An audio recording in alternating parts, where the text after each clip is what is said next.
ens han permès assegurar que aquí, al Neolític, hi havia alzines, pins, salzes, pollancres, llentiscles i margallons, i que entre ells hi corrien cérvols, senglars i conills.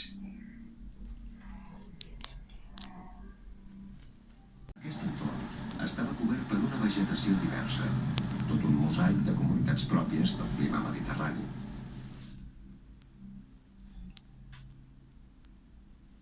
Hi havia boscos d'alzines i roures, màquia amb algun pi blanc,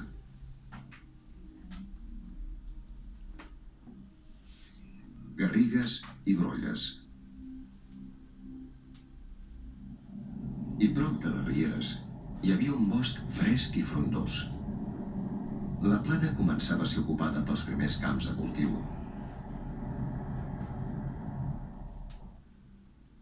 També hi havia altres espècies com l'olivera, com l'avellaner i la vinya silvestre.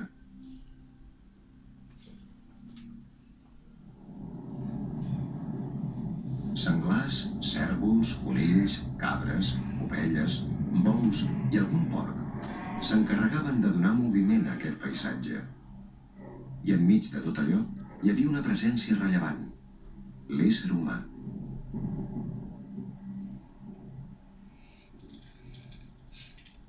Dones i homes com nosaltres, que començaven a viure en poblats i a treure més profit del medi.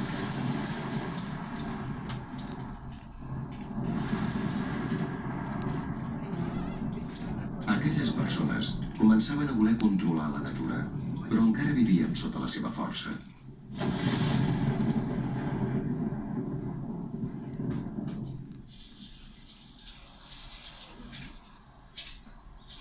Si poguéssim mirar per una finestra amb vistes al Neolític, veuríem un paisatge com el que hem explicat, com aquest. Boscos d'alzines i roures, màquia amb algun pi blanc, garrigues i brolles i petits camps de conreu. També veuríem homes, dones i nens treballant la terra.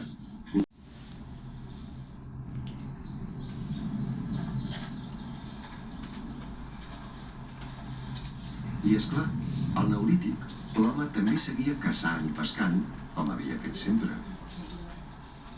I com sempre, la caça i la pesca significaven dificultats, sorpreses i perills. Les preses més fàcils eren els conills, els ocells i els peixos del riu i del mar. Els més astuts i afortunats caçaven també cérvols i senglars.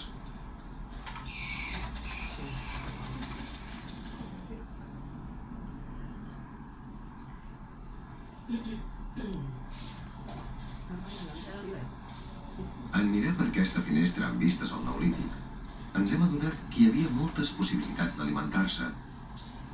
Moltes i més variades que mai fins aleshores.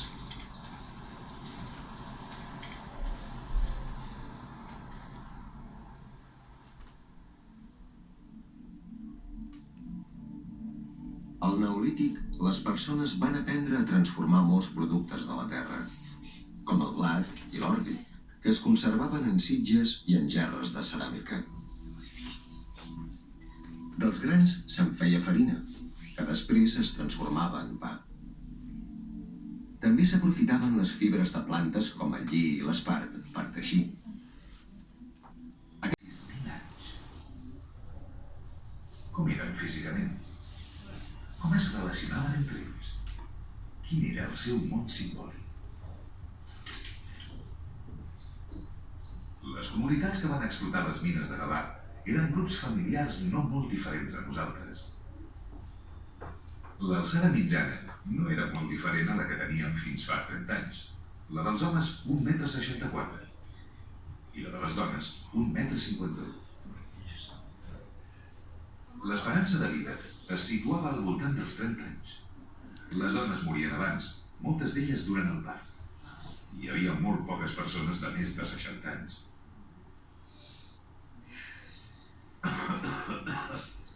La vida d'aquelles persones girava al voltant de la tina i de la varicida.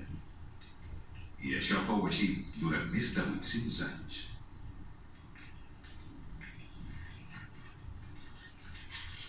Sobre els perquès hi ha encara molts interrogants, però jo m'atreviria a dir que la variscita devia ser una mena de pedra màgica.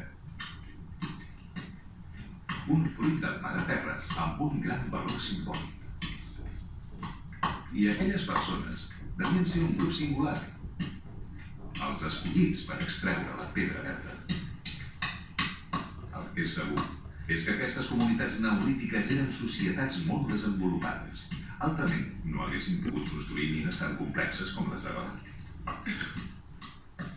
Amb la variscita produïen penjolls i collarets, i n'hem trobat moltes restes.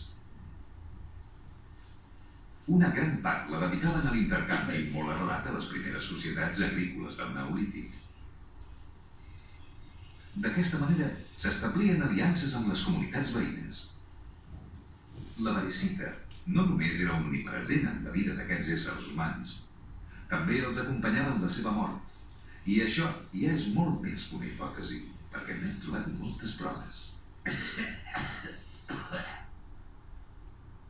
Les pràctiques funeràries van tenir una gran importància a totes les comunitats neolítiques, també a Gavà.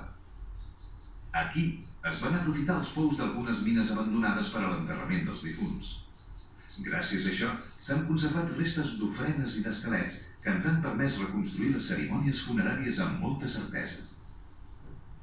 Abans d'entrar a la mina, es cremaven branques d'ullastre al seu interior. La finalitat podria ser de tipus higiènic, o també podria estar vinculada al simbolisme de pau eterna que l'olivera ha tingut en moltes cultures mediterrànies. Una vegada cremades les branques d'ullastre, un membre de la comunitat entrava a la mina. Era l'encarregat d'apartar cap al costat i cap al fons les despulles dels enterrats anteriorment. I després del darrer comiat, s'introduïa el difunt a la mina. El cos es col·locava al costat i encongit, i al seu costat s'hi dipositava ceràmica, ornaments de variscita i altres objectes com destrals o puntes de sageta. La religiositat i els simbolismes no es limitaven a les pràctiques funeràries. Al Neolític eren presents a tots els àmbits de la vida quotidiana.